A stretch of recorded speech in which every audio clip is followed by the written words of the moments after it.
El siguiente programa es de clasificación O, de opinión, apto para todo público. Democracia M y Democracia TV presentan Diálogos con Francisco Rocha. Diálogos. Diálogos.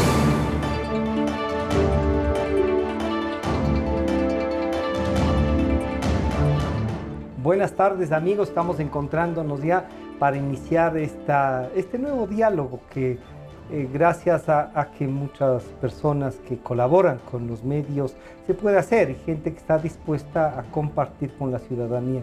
Quiero agradecer a nuestros amigos de la 920 AM que nos siguen y que nos hacen saber además que nos siguen. Están nuestras redes sociales a disposición, estamos ya en el Facebook también y se agradece esta compañía. Así es que para este diálogo, para ver cómo están observando lo que pasó el día domingo, hemos invitado al escritor y periodista Diego Cornejo Menacho y al doctor César Ulloa, profesor de la universidad, profesor universitario, pero además también un politólogo con el que cada vez podemos analizar algunos temas. Gracias por acompañarnos, Diego, bienvenido. Una primera reacción a todo lo que ha pasado, incluido esta sensación de que el Ecuador está esperando que se ratifiquen en los resultados ya lo que parecería si hay una voluntad de cambiar, ¿no? Bienvenido. Gracias por la invitación, un saludo, César. Bueno, estamos en martes 21, ¿no? Y en el país sigue una situación tensa porque el Consejo Nacional Electoral no termina de disipar las dudas en torno a los resultados, no termina de aclarar el panorama. Señalo esto para que nos ubiquen los televidentes y los oyentes en qué momento estamos hablando, que es un momento en que todavía estamos en una situación de transición política. Pero bueno, hay que decir que lo que estaba ocurriendo se había venido advirtiendo de alguna manera, por supuesto no diciendo que va a suceder así exactamente. Pero sí había la sospecha que podía pasar porque hay una predisposición política importante de que el correlato continúe en el poder con la candidatura o la presencia o la presidencia de Lenín Moreno. Es un interés múltiple y complejo desde mi punto de vista. Es geopolítico de la región. También. Es geopolítico de... ¿Tú ves que sí hay también interés regional? Hay un interés de toda la fauna procreada por la familia Castro desde Cuba, sin duda. Pero también hay un interés que creo que se hizo mucho más evidente en las últimas semanas, que tienen que ver con guardar los nombres vinculados con la corrupción tema Odebrecht en el país. O en general toda la corrupción. En general, nosotros, yo lo digo con letras y con palabras muy claras, este gobierno que todavía gobierna al Ecuador es el gobierno posiblemente más corrupto de la historia del país. No se ha tapado un calificativo tan pesado ese, no es pesado, pero porque tú dices que no ha habido ni siquiera la posibilidad de juzgarles, eso habría ayudado. Es así porque se ha dado una concentración de poder de tal naturaleza que las fiscalías y las contralorías dependen del Ejecutivo, el sistema judicial depende del Ejecutivo, la policía depende del Ejecutivo, el periodismo de investigación está neutralizado, hay autocensura en los medios de comunicación y en los periodistas. Esa es una situación ideal, porque cuando hay concentración del poder sobre una situación de esa naturaleza, la arrogancia, la seguridad, esta suerte de confianza interna que desarrollan los gobernantes les lleva a abusar del poder y a echar mano de los recursos del Estado, como que fuera cosa propia, por supuesto. Yo creo que hay este interés de que continúe Moreno, tiene que ver con eso también. Y a mí me duele decirlo, es penoso decirlo, porque es una solución que está buscando tapar una situación de perversión y de degradación política y moral en el Ecuador. Eso es lo que... Pero eso es duro además para el candidato, ¿no? Es muy duro para el candidato, pero es un candidato que sabe lo que hace desde mi punto de vista, aunque en su discurso, Lenín Moreno aparece como un candidato bonachón. A muchas personas les parece inocente, a mí no. De modo que esa es mi primera reacción. Una primera reacción. César, este planteamiento que acaba de hacernos Diego resultaría penoso porque entonces ha habido un deterioro de la democracia y no una consolidación. El resultado de estos 10 años ya no solo es el estado de propaganda, sino como usted sostenía en algunos de sus escritos y creo que en el libro también es un estado delincuencial. Esta reacción y esta visión de Diego podría configurarse en este análisis previo que usted hacía de lo que ha pasado estos 10 años en el Ecuador. Buenas tardes, Francisco. Diego, un gusto compartir este panel. Un cordial saludo a toda la audiencia que sigue por los medios ahora virtuales que permite que este mensaje llegue a todo el mundo, literalmente. Bueno, yo creo que aquí hay una confabulación de ingredientes que permiten, ¿no es cierto?, hablar de un tipo de Estado anómalo con una bajísima calidad de la democracia. Dicho en otros términos, hay un hiperpresidencialismo que le ha permitido, ¿no es cierto?, al Ejecutivo estar sobre las demás funciones del Estado, y ahora es más evidente. A mí me parece que es censurable desde cualquier punto de vista que un presidente proclame resultados vía Twitter con la finalidad, ¿no es cierto?, de posicionar un mensaje en la opinión pública, no solo en sus seguidores, e inclusive determinar cuál va a ser la conformación de la Asamblea. Esto es inaudito en cualquier democracia que se precie algunos datos, mínimos, ¿no?, de gobernabilidad. Creo que esto es bastante inédito. La segunda cosa que habría que advertir indudablemente es que el resultado de lo que ahora se vive es la falta de independencia de las funciones del Estado, como Diego lo señaló. Si uno puede, ¿no es cierto?, coger la hoja de vida de las principales autoridades de los organismos de control y de las otras, puede determinar que todas han pasado por el Ejecutivo. Claro. Entonces, ¿cómo se puede esperar independencia de las funciones y que existe una lógica de pesos y contrapesos cuando todos en algún momento han respondido al Ejecutivo?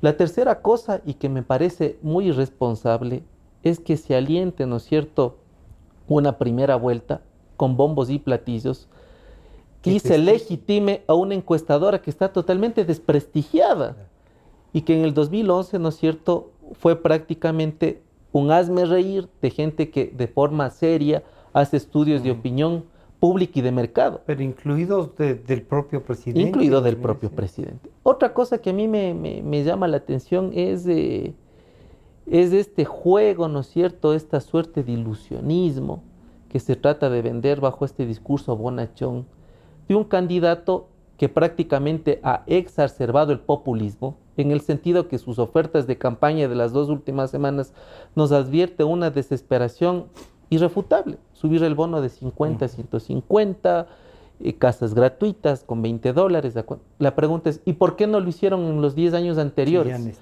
La segunda, en un estado de crisis económica, ¿es posible toda esa oferta populista? Y otra cosa que a mí también me deja como ciudadano bastante admirado, ¿no es cierto?, es esta falta de rigurosidad, de transparencia, de manejo de tecnologías del presidente del Consejo Nacional Electoral. En cosas que no se comprenden, por ejemplo, ¿cómo se puede entender distinta velocidad en cuanto al ingreso de actas entre tramos que van al 30%, al 60%, y parece que del 80% acá se vivió otra historia? Segundo, me parece que el presidente se atribuye una serie de cosas que no le corresponden si uno lee el Código de la Democracia. Porque son las juntas provinciales. Esas son las que tienen. Las que en audiencia pública deberán entregar los resultados y en 48 horas los distintos partidos y movimientos podrán entrar en un proceso de impugnación de resultados. Es decir, no le corresponde al presidente del Consejo Nacional Electoral ni al Consejo entregar datos. Otra cosa que me parece bastante complicado. parece que bajo este cuento de implementar una tecnología de software made in Ecuador, se ha tratado, ¿no es cierto?, de reemplazar una serie de pasos que antes estaban previstos en el mismo código de la democracia. Y que siguen ahí, pero no. Entonces aquí vemos una serie de arbitrariedades que a mí me parece que fueron castigadas en las urnas, porque para cualquier analista, sin ser experto en estadística o en matemática a niveles sumamente altos, nos establece que el 60% de ecuatorianos no quiere este proyecto. Y si es del global, es del 65%. El 65%. Pero hay dos cosas que a mí me preocupan. La primera es que si uno pone atención a los datos que se van actualizando de una forma bastante lenta en el Consejo Nacional Electoral, hay un índice de ausentismo bastante alto que casi llega al 19%. Y hay un índice de nulos y blancos bastante alto que sobrepasa el 12%.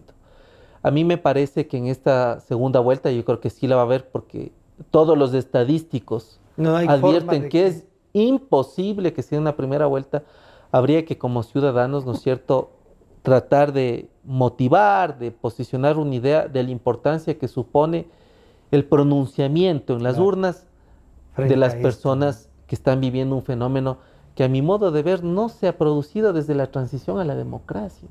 O sea, yo de lo que tengo memoria no recuerdo, ¿no es cierto?, que a las afueras del Consejo Nacional Electoral estén tanquetas, estén grupos especiales, estén comandos. Ni siquiera cuando el retorno, Roldós y Hurtado llegaban, cuando todos decían que iba a ser Sixto y Raúl Clemente, y resultó que era Roldós y Sixto. No, la reacción de ese control dictatorial no les permitía hacer lo que habían anticipado, ¿no? Ahora me parece que ha habido una reacción, a mi modo de ver, sensata, en algunos casos tardía, pero sensata finalmente, de las distintas agrupaciones políticas, llámese partidos o movimientos, pronunciándose por la transparencia de los resultados y por respetar la voluntad popular.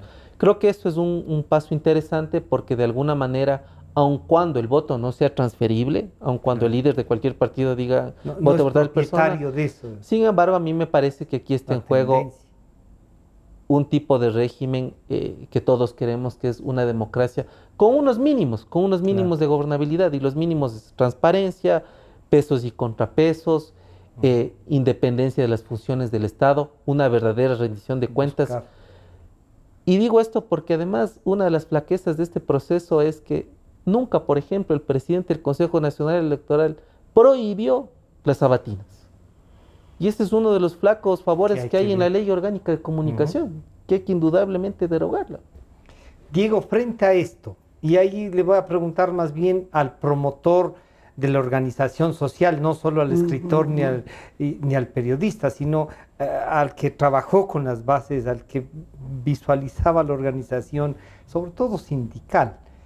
Hemos perdido este afán de estar organizados, de representar ideas, de buscar consensos, o por último, confrontaciones también, pero en virtud de construir un país. Hemos perdido. Ya paso a responderte esa pregunta, pero quería hacer un comentario que surgía mientras le estoy escuchando a César. Necesitamos que haya una segunda vuelta. Pero estaba pensando que en la consulta popular, la pregunta 9 ganó el no, pero ganó el sí. Y de ahí derivó una ley de comunicación. Claro. Este no es un consejo electoral inocente. Es un consejo electoral que suele manipular resultados. Estadísticamente, como dice César, es imposible que no haya segunda vuelta, pero puede ser que todo que se presione un poco y se dé. Es decir, que es imposible que se arriesgarán a tanto, porque todo lo que está estructurado dice que no es posible. Es posible estadísticamente. Claro, sí. Pararon la cosa cuando faltaba menos de 20% de mesas, pero es menos del 10% de votos, de todas maneras. Pero es posible. Yo creo que no hay que analizar mucho, hay que ver cómo se comporta este tipo de gobiernos como el de Venezuela. Van en busca de lo que quieren, ya está. Se arrasa con todo, y si alguien me decía, se incendia el país, ¿saben cómo se apaga el fuego? A palos. Eso es lo que enseña el ¿Tú proceso. verías entonces que esta militarización del Consejo, estas tanquetas por ahí... Es posible. Yo no sé hasta qué por punto... Por lo menos una imagen de eso sí debe atemorizar. Yo no sé hasta qué punto los hombres de armas, las Fuerzas Armadas están involucradas con el correísmo. Hay una diferencia aparentemente del involucramiento de las Fuerzas Armadas de Venezuela con el chavismo, ¿no es cierto? Así es. De modo que ese es un tema. Ya. Yo espero que no haya eso, por supuesto, pero esta es una pregunta que uno puede hacer en este momento, y repito que es el 21 de febrero, donde no está resuelta la cosa. Claro. De modo que esta es una interrogación, es una posibilidad. Yo repito, hay mucho en juego. Todavía todos sospechamos quién es el jefe de la mafia en el Ecuador, ¿no es cierto? Todavía no está probado quién es el jefe de la mafia. Nos falta por lo menos ver, aunque sea algo de impuestos. Un proceso político distinto al que ha significado esto que el presidente llama la revolución ciudadana, puede desvelar todo este funcionamiento mafioso en el ejercicio del poder. Hay muchos intereses nacionales e internacionales cruzados, de modo que eso es lo que yo sostengo. Yo sostengo y hay que pensar que el correísmo ha perdido una votación enorme. El correísmo estaba sobre el 50-55% con Correa. Ahora con trampas no llega al 40%. Ahora con trampas no llega al 40%. De modo que uno puede afirmar que está máximo en un 20-25% la votación del correísmo con Moreno. ¿Sí? Y con el control de todo el Estado. Así es. Y con todo Esa es una situación real. Eso anuncia a los operadores políticos del gobierno un riesgo enorme si van a la segunda vuelta. Que podría presionar en cambio para otra decisión. En cuanto a lo otro, yo creo que hay otras dinámicas en cuanto a la organización social que conocemos. Es una dinámica que ha pretendido ser controlada con el decreto 16. Ha habido agresiones a la organización social, ha habido enjuiciamientos y persecución a los líderes sociales en el país, a los líderes gremiales, sin duda. Hay gremios disueltos, ¿no es cierto? Sí. La Unión Nacional de Educadores está disuelta. Ha habido una confrontación a ese nivel bien seria, muy grave, que ha apuntado a una desmovilización de los sectores populares a base de la represión, en base a una represión directa, indirecta, o a la división o desaparición de la y la instrumentalización de los jueces para eso también. Claro. De modo que es un proceso complejo sobre la organización popular y social, que se expresa en distintas formas ahora, con distintos candidatos o no. Eso es la respuesta que yo te podría dar. Pero esa dinámica de lucha social en las bases, de organización social en las bases, no se ha perdido. ¿Tú crees que sí está ahí? Sí, yo creo que sí. Se ha modificado. Tiene otras formas de expresión, a veces más políticas, menos políticas. Las formas... Con otros intereses. Las formas del sindicalismo durante mucho tiempo se debilitaron muchísimo, por ejemplo. Lo que en los años 70 nuestros era muy importante el sindicalismo, perdió importancia. Ha habido legislaciones para debilitarlo, ha habido leyes para debilitarlo, acciones para debilitarlo, para dividirlo, en fin. Y en muchos casos para desaparecerlo. Así es. La emergencia del movimiento, desde los 90, del movimiento indígena, indica otro país. Nos enseña otro país. El tema de los estudiantes tiene otra dinámica. En los años 70 el movimiento estudiantil era otra cosa. Claro. Eso se perdió, ¿no es cierto? Así es como yo lo veo. Porque siempre existe una demanda de cambio en el país, ¿no? Estas nuevas formas de expresar esta necesidad de cambio o incluso de buscar una revolución, como que dañaron la palabra, una revolución en tanto a avanzar, no a estancarse ni a quedarse y peor a reprimir. Está expresado que en los ecologistas, en estas nuevas organizaciones de la organización civil que se llama, ¿y eso cómo logramos que los jóvenes se integren? Yo creo que hay un tema ideológico que hay que contarlo, ¿no? En ese tiempo para nosotros democracia era dictadura del proletariado. Sin duda, es una estupidez. Nuestros héroes eran Fidel Castro y el Che Guevara, y pensábamos que esa era la democracia real. Históricamente se ha demostrado que no es así.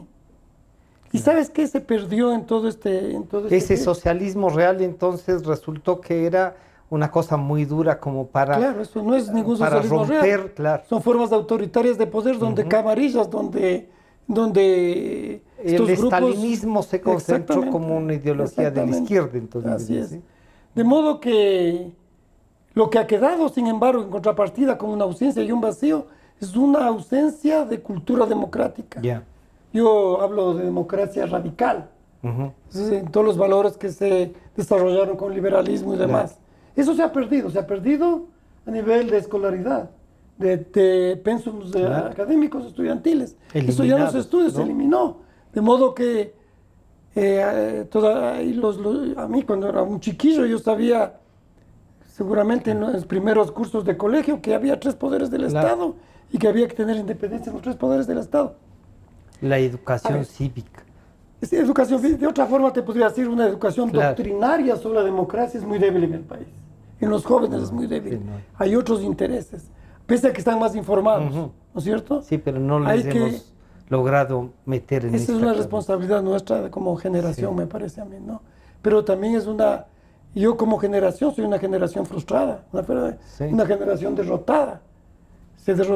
Fueron derrotadas históricamente por las camarillas de los procesos estos revolucionarios. Que toda esa terminaron aspiración un autoritarismo y un manejo del único partido que destruyó toda esa todo. aspiración de justicia social y de equidad que sigue siendo vigente. En otros países son inequitativos. Claro. La justicia social no funciona. Definitivamente a eso me refiero, ¿no? En la frustración. Pues, esa es una amargura que llevo yo. No sé si las personas de mi generación llevan, pero esa es una frustración hay una íntima. carga. Claro que sí. César, frente a esto, uno diría que estamos con esta cultura líquida que nos dice Bauman, ¿no? Que se disuelve ahí, que se reparte y por donde hay algún resquicio se va y se desaparece, pero que sirve en un momento dado. ¿Cómo hacemos para que esto, aprovechando el momento electoral y el momento que estamos viviendo políticamente, no nos pase como ahora dice Diego, vean, nosotros fuimos con esta utopía y resultó que los que la agarraron, la destrozaron? Esta es también una utopía que se está en 10 años desmoronando, ¿o no? Bueno, este proceso habría que entender con algunas cosas que no se puede pasar de vista, como la coincidencia, que no es cierto, la Revolución Ciudadana asume el cargo en el 2006, cuando años más tarde se produce lo que estadísticamente se denomina como bono demográfico. ¿Qué supone eso? Que hay un cambio generacional tremendo, en la medida, ¿no es cierto?, que son los jóvenes los que ahora deciden por los viejos y por los niños. Antes sucedía lo contrario, los adultos decidían por los jóvenes y por los niños. Tal es así, ¿no es cierto?, que si uno mira en porcentaje cómo está distribuido el padrón electoral, tenemos que solo de 16 a 18 años comprende el 5%, y de 16 años a 35 años, que es la generación de los millennials, de los globalistas o la generación Y, ¿no es cierto?, está más del 35%. Es decir, hay una generación que cree que las cosas son tal y como la Revolución Ciudadana configuró, y eso es bastante complicado, porque hay generaciones que tuvieron la capacidad de históricamente mirar una transición de cosas, como nos explica Diego, y hay una generación que se despertó con la revolución. Y sigue ahí. Y claro, pero ese despertar, ¿qué significó? La primera, ¿no es cierto?, la imposición de un Estado tecnoburocrático que silencia la capacidad crítica de las universidades y hace que todos se miren indicadores de ejecución presupuestaria y matrices. Entonces el profesor, en vez de tener tiempo para preparar clases, tiene que llenar informes. La segunda cosa, que este Estado tecnoburocrático va de la mano, ¿no es cierto?, con el control, regulación de todo lo que supone la participación ciudadana. Entonces se crea esta figura absurda que es el Consejo de Participación Ciudadana y Control Social. Estatización de la participación. En donde prácticamente se estatiza la participación, y además que es un principio que contradice todas las aspiraciones de la izquierda, porque la izquierda siempre supone que la participación debe ser espontánea, debe ser libre, y va de arriba hacia abajo. La tercera cosa, que este Estado se configura y hace que esto sea posible a partir de un sistema de publicidad y propaganda. Digo publicidad y propaganda porque al líder le convierte en un producto, y de propaganda porque ideológicamente convence.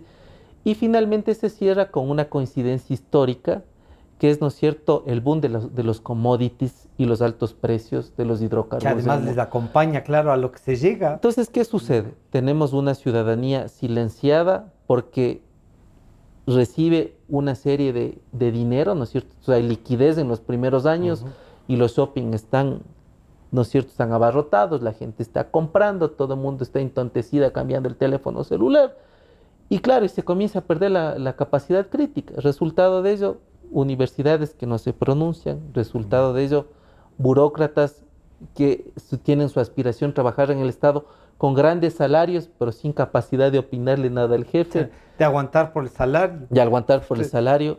César, decía usted en una conversación anterior, este es un proyecto, pero proyecto de hipoteca. Claro, entonces, ahora ¿cuál es la preocupación de los jóvenes tecnoburócratas que tuvieron la capacidad de acceder a enormes créditos hipotecarios? Defender el proyecto. ¿Cuál es el proyecto? El proyecto hipotecario.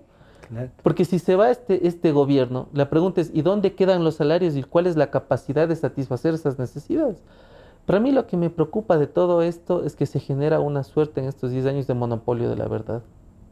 Entonces, una sola persona aprueba, dice, confirma, se contradice, orienta, desorienta. Y claro, y todos prácticamente es como que estuvieran haciendo el apostolado y escuchándole, ¿no es cierto?, lo que dice la figura suprema. Claro. Me parece que eso va cambiando. Tal ha cambiado que como había una certeza de que no iban a lograr las cifras anteriores, incluso hasta los medios públicos incautados se han visto obligados a invitar a gente de la oposición, claro, a invitar a gente que estamos en desacuerdo con ese proyecto para tratar cierta idea de equilibrio. De equilibrio, de que hay espacios de opinión. Que ¿no? esté en juego la configuración de un nuevo régimen en democracia. ¿Es difícil el desmontaje? Muy difícil. ¿Por qué es difícil? Porque no solo se ha creado una arquitectura institucional que apoya el proyecto, sino que hay una generación y hay un grupo beneficiario de esta liquidez económica que va a querer seguir defendiendo el modelo. Diego, entonces, pero esperanzas nos queda para primero en el momento político actual, una segunda vuelta es necesaria. Esperemos. Yo creo que también hay que, gracias por tu exposición, me parece brillante cómo sintetizas la situación actual de lo que ha sido este gobierno, César. Hay que decir que hay algunas responsabilidades a lo que hemos llegado. Desde hace 2 años planteamos a algunas personas y algunas organizaciones de la sociedad civil que iniciásemos un proceso de convergencia política, de modo de presentar en estas elecciones una fuerza conjugada que sea más, que sostenga un candidato que haya emergido de este encuentro, ¿no? de unas elecciones primarias, unas primarias sugerían, donde alrededor de las cuales se haya convenido un programa político, un diseño de gobierno, un diseño de Estado, una comprensión de lo que se quería hacer. Pues recibimos negativas de todo lado. El único intento de convergencia que se hizo y fracasó fue respecto al control electoral. Todos los partidos convergieron en eso, pero no duró mucho, lamentablemente, porque se necesitaba el control electoral. Pero eso es parte de la responsabilidad. Presentarse con una oposición tan dispersa es una irresponsabilidad histórica, es imperdonable, porque nos ha llevado a situaciones como esta, claro, ¿no? Y nos va a llevar seguramente, si es que hay segunda vuelta, a optar por un candidato que no surge de un consenso. Y ese ya es un problema para es un problema porque lo que está hablando ahora Lasso, si es que llega, habla de un tema de un plan de gobernabilidad conjunto, algo así, que eso lo hay que establecer antes, eso hay que establecer con paciencia. Eso es producto de un proceso de convergencia, de desarrollo. Para que nos comprometa el proyecto. Exactamente, exactamente. Y que todas las fuerzas políticas se comprometan a aquello. Yo les explicaba, fui a Chile a entender cómo era eso, les contaba cómo pasó en Chile. Para salir del pinochetismo no fue tan simple. No fue que el no ganó así nomás. No había y luego hubo las elecciones. Acuerdo, ¿no? Ahí fue un proceso de convergencia donde participó mucha gente de la izquierda radical. Y el candidato fue Elwin, Claro. porque ese fue el del consenso. Sí, sí, sí. Y cosas parecidas pasaron en otros países como la actual República Checa, por ejemplo. También. Pero esta responsabilidad también hay que mencionarla. Y algo que también mencionó César, que hay que señalar en este periodo, el silencio académico de la academia ha sido imperdonable también, ¿no? Ha aceptado Y en algunos han casos aceptado el monopolio de una palabra, como dicen los argentinos, de una sola versión sobre la realidad del discurso, sobre la realidad que ha afectado enormemente a esta nueva generación de la hipoteca. Podríamos llamarlo de esta manera. Así es. César, antes de irnos al corte, este silencio de la academia será porque los más jóvenes académicos pasaron a ser estos tecnoburócratas. Indudablemente, algunos pasaron a ser tecnoburócratas, claro, al calor de grandes cifras de consultoría. Claro. Indudablemente abrazaron el proyecto más por el lado económico que por el lado conciencial. Yo creo que la universidad nos deja en deuda estos años, porque si nosotros revisamos incluso qué ha sucedido en cuanto al último problema que hubo del gobierno con las universidades de ciencias sociales, no vimos que las universidades tuvieran fuerza para protestar. Y en algunos casos les tocó pelear solos. En algunos, sí, porque tampoco, porque ahí también se demuestra lo que Diego dice, o sea, no solo que hay fragmentación, sino que tampoco hay espíritu de cuerpo frente a intereses colectivos. Claro. Y eso es complicado. Yo quiero decir que las últimas cifras del Latino Barómetro evidencian con una forma tan radical que Ecuador es el país con menos participación ciudadana en estos últimos 10 años, de todos los países que hace la medición. Los que mayor participación tienen indudablemente es Uruguay, es Costa Rica, porque hay una cultura, pero además que aquí ha habido una cultura de movilización de participación, pero estos 10 años parece que la participación se volcó a las redes sociales en el sentido de hacerles un hervidero de cualquier cosa. También eso diluye Pero la participación real y efectiva ha sido una de las debilidades en cuanto a una organización social que ahora a mí me parece tiene la posibilidad de reivindicarse. Vamos a hacer un pequeño corte para la publicidad y regresamos de inmediato con dos personas, como ustedes están escuchando, Diego Cornejo y César Ulloa, que nos ayudan a reflexionar y a repensar algo que es indispensable en el país. Tenemos que repensar la democracia y nuestros compromisos con ellos. Enseguida volvemos. En un momento regresamos con Diálogos por Democracia M y Democracia TV. Democracia. Sobre la emergencia de gas y energía que se está viviendo en la costa Caribe. Democracia. Rusia retoma críticas por retenidos en base naval de Estados Unidos. Democracia. Formulé el primer pedido histórico de perdón a las víctimas de las graves violaciones de los derechos humanos. Democracia, solo noticias. Sentimos lo que la gente siente, amor, desamor, alegrías inmensas. Decimos lo que la gente quiere, pasión, discusión, democráticamente. Democracia, la radio de la gente. Democráticamente, la radio de la gente. Democracia, la radio de la gente. Democracia. Desde el Distrito Metropolitano de Quito, Cadena Democracia, la radio de la gente. Francisco Rocha está de vuelta con Diálogos por Democracia M y Democracia TV.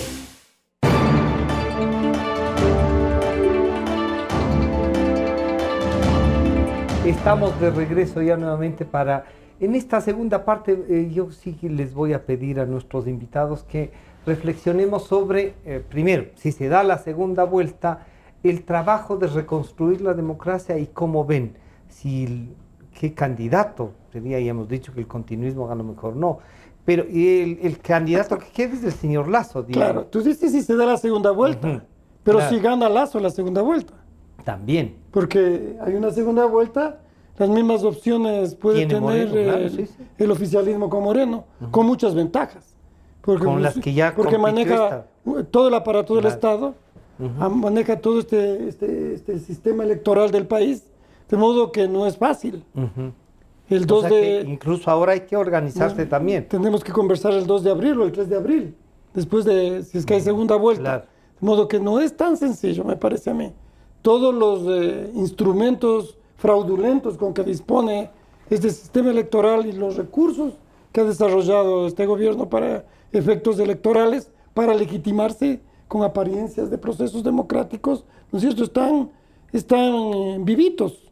Claro. De modo que haya segunda vuelta no garantiza que esto cambie. Yeah. Entonces, si es que hoy o mañana se anuncia una segunda vuelta, hay un trabajo de la sociedad civil, desde mi punto de vista, y de la que llaman la clase política del país, para consensuar una alternativa real que dispute el poder. Que dispute el poder y que concentre la mayor votación posible en el país. O sea, que ese 65% no es que es porque la fisonomía de Lazo este rato hay es que suficiente. abstraerse, ¿no? Para muchos no es muy agradable Lazo.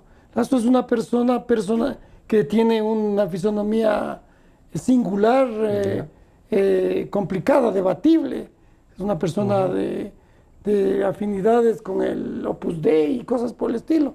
De modo que podrían frenar en algunos casos, pero no estamos eligiendo ya en este caso no solo a la persona, sino a un proyecto. Entonces muchos hablan construir el proyecto. Entonces. Claro, muchos hablan de un frente, armar en un mes un frente, una convergencia, un bloque democrático en torno a esa candidatura, en fin, que implica participación en el gobierno, negociación, en fin, para ganar. Y hay que hacer una campaña dura. Eso me parece a mí, ¿no? Eso hay que armarlo, pero desde el otro lado, desde el lado del oficialismo, del gobierno, hay un poder enorme.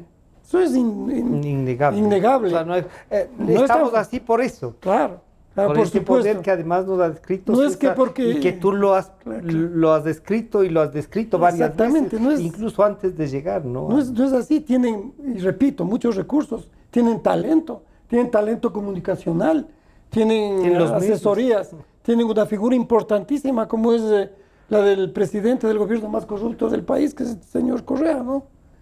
Entonces... ¿Tú crees que puede en una segunda vuelta la presencia del propio Correa va a gravitar, como sí ha gravitado? Yo creo que sí. O sea, van a poner toda la carne en el asador. Vuelvo al comienzo de lo que conversamos. Hay demasiados intereses en juego.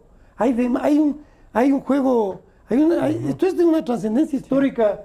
A veces resulta eso como que es una comidilla, ¿no? Decirlo. Sí, pero sí, porque hay intereses regionales y nacionales, hay una emergencia de sectores que necesitan pero una no te ayuda un poco a calmar eso, que gente como el propio Jaime Nebot, la señora Viteri, la izquierda democrática ayer que dijo en lo que tienen, ¿no? Los otros sectores hayan dicho que sí que no están con el gobierno, aunque el general Moncayo dijo que no estaba con ninguno, pero a lo mejor era el momento. ¿Tú no te alienta que es posible ahora sí construir este frente que ayude a... Sí, es posible, pero uno de los desafíos es, a partir de un próximo gobierno que no sea del correísmo, reconstruir o construir una opción democrática en el país, un sistema democrático. Construir en el ¿Qué forma de gobierno vamos a ir con este presidencialismo aguzado? ¿Cuáles son? ¿Le puede interesar al que llegue? ¿Qué va a hacer este bloque si es que llega al Ejecutivo con un legislativo mayoritariamente adverso? La opción es la muerte cruzada. Eso está en discusión, eso es polémico, es decir, no es fácil. Es muy complejo lo que se puede venir. Esa es mi visión. De modo es que primero, hoy 21 de febrero, esperemos que resuelva el Consejo. Y luego trabajemos para el 2 de abril. ¿Sí? César, ¿hay posibilidad de tener más esperanza de lo que Diego nos dice, sí nos abre una ventana, pero dice, oigan, para llegar a esa ventana, esto hay que construir hasta la escalera y ver si, cuando ya lleguemos allá, ver si la ventana no solo es vidrio y metal, sino que tiene algo para abrir. Pues. Cualquiera de los dos candidatos que asuma el poder se enfrenta a una situación económica deplorable. Y creo que eso debería ser un común denominador, no solo para construir una agenda de cara a tener una alternativa distinta, sino una agenda con unos mínimos de gobernabilidad en 4 años donde todos tenemos que apretarnos los cinturones. Es decir, si bien está importante, ¿no es cierto?, que existe en esta agenda, a mí me parece que el primer punto debería ser la lucha contra la corrupción. Me parece que eso es clave. Que la impunidad no se instale y llegue incluso a ser un acuerdo político. La segunda cosa me parece importante es, poner en discusión la relación entre las funciones del Estado y hasta qué punto de vista ha sido efectivo tener 5 funciones y no 3 que tradicionalmente han funcionado en cualquier parte del mundo. Que funcionan. La otra cosa que me parece también que hay que discutir con bastante claridad es la permanencia o no de las autoridades de control. Se sabe que Poli puede ser de nuevamente... Que sí, no con seguridad. Con seguridad, el mejor puntuado. ¿Hasta qué punto de vista eso ha sido saludable? La otra cosa que me parece clave es, pensar con bastante seriedad cuál es el papel que deben jugar los partidos, los movimientos en democracia, porque una de las cosas que ha evidenciado este proceso es no solo la debilidad de los partidos, sino que no son realmente unos partidos. Es que no existen, no son esa correa de transmisión entre el Estado y la sociedad.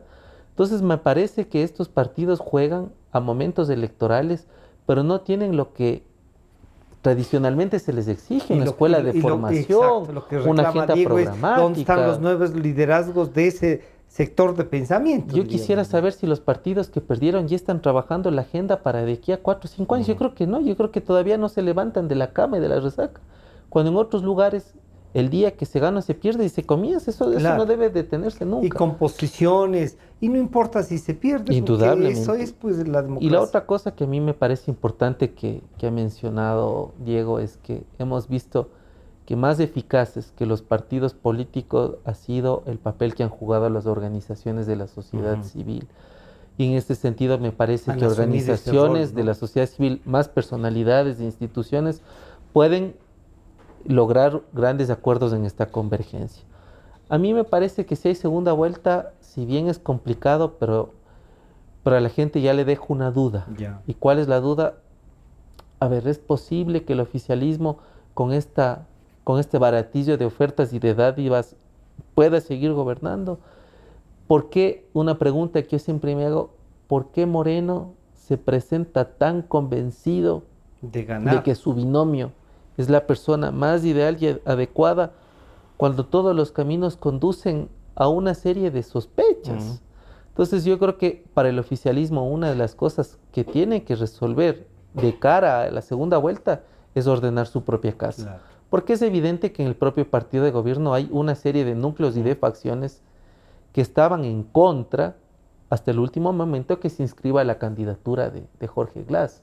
Entonces me parece que uno de los retos que tiene el gobierno, si que quiere ganar, es primero componer su casa. Porque de hecho es evidente que hay una serie de fracciones. Si compone la casa, que puede ser también un camino, ¿cómo logra enfrentarse? Ya no va a tener esa mayoría absoluta en la asamblea, y ellos sí podrían ir también, lo que dice Diego, el uno del otro a la muerte cruzada, aunque si llega a ganar el licenciado Moreno en una segunda vuelta, podría conseguir 3 o 4, con lo cual ya haría una mayoría absoluta. Yo a Moreno le veo una serie de debilidades. La primera es la incapacidad de articular un discurso coherente de cara a las necesidades y exigencias que tiene el país. Ha sido cualquier cosa. Claro, yo decía en son de broma y en serio, el país no necesita un humorista, necesita un estadista. No es un tema de humor, es un tema de administración de la cosa pública. La segunda cosa es que aquí se cae el estado de propaganda, porque esto no es un tema de media training. Este es un tema de que el candidato ahora sí debata y va a tener que debatir. Y pueda responder. Tiene que debatir. La tercera cosa, la estrategia ha sido que no debata. Y la tercera cosa que a mí me parece que pese a que ha habido un manejo creativo, transgresor, irreverente en cuanto al diseño de la propaganda. Me parece que la gente del gobierno no sintoniza desde el 2014. Desde el rato que perdieron las locales, me parece que comenzaron a perder el rumbo y el olfato. Me parece que ahí está fallando el tema de investigación que sostienes de opinión pública. Y la otra cosa que creo que es clave es tratar de cautivar a la juventud, que es el segmento más apático de lo que está en juego. Claro. De lo que está en juego. Este es un trabajo enorme porque, tarea, ¿no? este segmento de jóvenes van a decidir de aquí a 40 años. Esos van a decidir por nosotros, por los que estamos aquí y por los que vienen.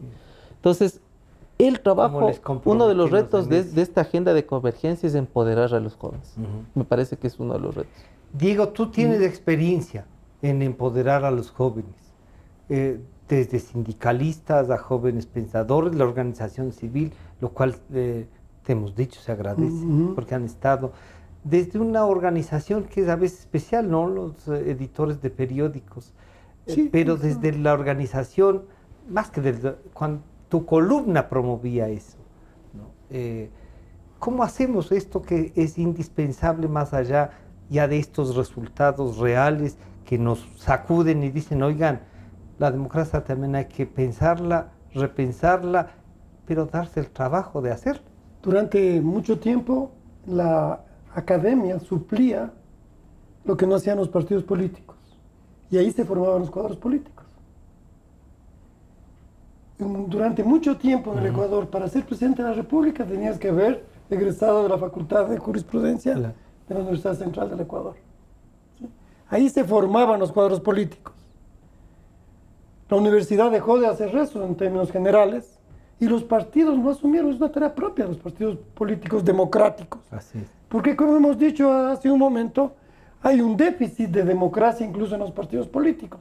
Hay un sistema de funcionamiento personalista que no conduce a una democracia interna, ni a una emergencia de nuevos líderes que son producto de una formación política democrática, de discusión, de acuerdos, de generación de ideas sociales, sociológicos, políticos propiamente dicho. Esta es una tarea que queda pendiente. Yo creo que para las universidades y para los partidos políticos, por separado o conjugados, ¿por qué no? Eso puede funcionar. Y también creería que podrían participar ahí gremios sociales, en fin, organizaciones de la sociedad civil. Pero eso es necesario, es lo que tú decías. Hay que insuflar a esta generación de los 40 de convicciones doctrinarias democráticas. Y que además se preocupen esto del seguirá mundo. a la deriva. Si no, seguirá a la deriva. O sea, convicciones democráticas que te dan una visión de compromiso, además. Yo creo que punto de vista es que todos los líderes políticos deberían ser hombres del Renacimiento, ¿sí? Que tienen una visión que no esté tan cerrada, que el diafragma sea abierto, que sean personas de cultura, que entiendan el arte, que entiendan la política, que entiendan a las personas, que entiendan el mundo, que entiendan el país, que conozcan el país. ¿No es cierto? Para empezar, hay que conocer el país. De modo que hay que formar hombres del Renacimiento, diría yo, para que este país pueda salir adelante. Si no, no va a salir. Y es un problema de ya la fibra interna de las personas que hemos estado mencionando aquí como una descripción, ¿no? Son la generación de la hipoteca. No queremos que sea solo eso. Eso es cerrar la visión totalmente. Eso es así. No hay forma de... César, ¿cómo? El otro día, y conversando con alguna gente, unos 2 dirigentes chilenos decían, ¿cuál de los empresarios? Y les preguntaba, ¿cuál de los empresarios que está aquí ayuda a financiar un partido político? Ninguno. ¿Cuál de los dirigentes empresariales está afiliado a un partido? Ninguno. Oigan, ¿y cómo quieren representar entonces las ideas que tienen en los empresarios? Hagan un partido de las cámaras. Porque esos liderazgos que se dan en las cámaras, en todos los de estos, nos permiten tener esos liderazgos. ¿Cómo hacemos para que también estas otras organizaciones Que digan, no, yo me quedo en la organización civil, César, y aquí nos vamos a batir. ¿Cómo hacemos para que no se asusten de la política, estos jóvenes sean al mismo tiempo dirigentes empresariales, pero que también busquemos esta escuela de liderazgos que nos pide Diego que hay que hacerlo? Yo creo que hay un tema que no se debe pasar por alto, y es que las personas que deben administrar los recursos públicos no solo deben tener credenciales éticas incuestionables, no solo deben tener una capacidad probada, sino que además tienen que tener ganas de trabajar por el país. Yeah. Porque usted puede traer un técnico que sea 100% eficiente, que no haya estado involucrado en ningún delito, pero si no tiene las ganas y no quiere jugarse por el país, va a ser bastante complejo. Entonces yo creo que... de ahí, de lejos. Claro, la una. Y la otra, y a mí me parece que estos líderes deben también un poco cambiar el chip, porque la política ecuatoriana siempre ha jugado a la personalización de la política. Yeah. Creo que hay que trabajar sobre acuerdos, no sobre personas. Y los acuerdos, luego se verá quién representa. Son procesos, como dijo Diego, no son procesos que se dan a la noche a la mañana. Pero yo, dentro de todo este escenario que es bastante complejo, quiero ser optimista. Sí. Quiero ser optimista en el sentido de que esta situación que nosotros estamos viviendo nos da la posibilidad de que surja algo nuevo, algo diferente. Porque hemos determinado a través de los resultados que los partidos no funcionan. Hemos determinado que quien ha hecho más que los partidos son las organizaciones de la sociedad civil. Claro. Hemos determinado que ha habido un silencio bastante complejo de las universidades. Hemos determinado que los empresarios quieren mucho haciendo poco. Entonces, todos los elementos nos dan para pensar una nueva manera de organizarnos en democracia. Y que nazca un colectivo distinto. Yo me siento optimista, he conversado con mucha gente que está dispuesta a pensar un nuevo modelo de participación. Yo creo que este momento de crisis pone a prueba nuestra capacidad creativa con la finalidad, insisto, de jugarnos por acuerdos. Creo que el Ecuador, en materia de gobernabilidad, uno de los mayores defectos e imposibilidades que ha tenido es pensar de aquí a 20 o 30 años después. Y además, el Ecuador no sale del parroquialismo, es decir, el Ecuador es esto. Como decía Diego, necesitamos abrirnos, buscar experiencias, alimentarnos. No se trata de inventarnos cosas. Claro. Veamos si se adapta, no se adapta, pero yo creo que hay mucha gente que se puede jugar, porque además el 30% de indecisos al último tracking poll, que fue el día sábado, nos advertía que ninguno de los candidatos gustaba. Claro. Y que al final se dio la teoría del voto útil. Claro. Al punto que el último tracking poll le daba lazo 20 y termina con casi 29. Es decir, que mucha gente decidió ese día. Pero eso también nos advierte de que ningún candidato llenaba expectativas. Claro. Por lo tanto, yo creo que hay que buscar nuevas formas de organización. César, una cosa que yo decía, y lo digo porque está aquí Diego. Diego no ha necesitado estar en ninguna parte de donde está. Desde la Asociación de Editores de Periódicos ha ayudado a la sociedad civil a pensar. O sea, ahí demuestra que no importa dónde esté, sino la voluntad, lo que reclamaba César, la voluntad de la persona donde está. Pues. Entonces no es ni el no. Quieren hacer de las cámaras algo que funcione, ayúdennos también a pensar. Dennos esas ideas y debatamos, ¿no? ¿Es posible eso? Entonces, si hay esa esperanza... Yo quiero ya es la última para irnos despidiendo y pedirle a Dios que nos dejen también los dos un mensaje de lo que deberíamos esperar después de esto, que yo espero, sinceramente, que haya una segunda vuelta. Yo creo que el proceso electoral, yo creo que va a haber segunda vuelta porque me parece que es insostenible. Que no. Porque estadísticamente tampoco es posible. Yo creo que la segunda vuelta nos da la posibilidad de pensar realmente el país en el cual queremos vivir. Y yo no sé si la gente está de acuerdo de la forma como vive. Y eso invita a que la gente salga de la zona de confort. Yo les digo a mis compañeros, a mis colegas, a la gente con la cual digo, queremos mucho haciendo poco, o queremos mucho haciendo nada, o queremos o queremos todo buscando, delegando siempre cosas. Yo creo que hay que dejar de delegar y jugarse. Y como dicen en los países del sur, hay que hacerse cargo de las cosas.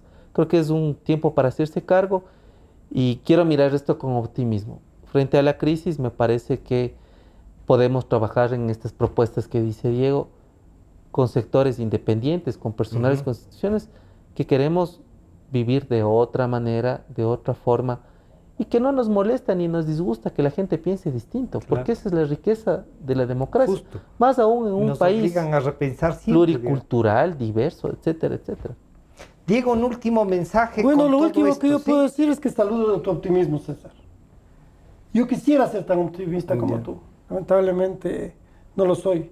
Creo que hay que decir que el país necesita un cambio de régimen político. Es importante que después de todo esto haya un cambio de régimen político, lo cual estoy manifestando la esperanza de que haya segunda vuelta y de ahí vayamos a un cambio de régimen político.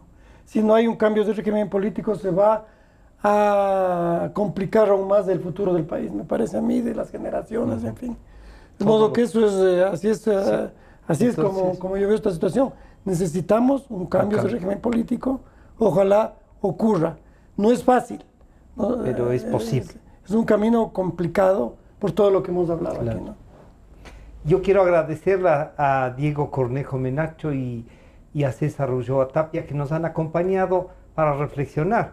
Una nueva democracia sí es posible. Yo creo también, y con estos insumos de gente que piensa que se dé el trabajo de repensarla, es posible. Y los jóvenes van a terminar como cuando a los otros nos enamoraban de las ideas y la utopía, no se han llevado. Así que está ahí, hay que volverla a plantear y hay que construirla. Nos estamos encontrando el día de mañana. Este programa estará nuevamente a su disposición a partir de las 3 de la tarde y creo yo que vale la pena volver a escucharlo para reflexionar en estos tiempos difíciles. No para carnaval, desde ahora mismo. Así es que esta mañana, muchas gracias a ustedes. Muchas gracias. Democracia. Más de 200.000 personas nos escuchan diariamente. Es su derecho a seguir